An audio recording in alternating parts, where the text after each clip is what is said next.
秋日音效库第4次更新了啊！我在剪辑的过程中呢，又发现了好用的36个音效，准备全部更新进我的音效库里面。我全部都中文命名好了，然后还有一些呢使用场景也命名好了。比如这个 Hit 重音弯曲就适合悬疑广告片。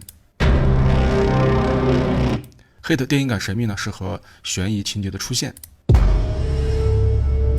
上升碎石啊特别适合车拍。还有这种带火焰的这种 hit 也适合旅拍的转场。摆动的笛音啊，适合紧张氛围的过渡。还有一些厨房的笛音啊，厨房的拟声，我觉得都挺好的，都放在了这次更新的音效库里面。然后我都会把它们挨个放进咱们的音效库的对应的这些文件夹里面。大家呢，只要坚持看我的每日一镜啊，音效相关的教程，就可以稳步提升大家的音效设计的效果。购买过的小伙伴呢，你的网盘就会收到这次的更新的提醒。那还没有购买的小伙伴，您在小黄车购买的就是我最新的音效库，感谢大家的支持。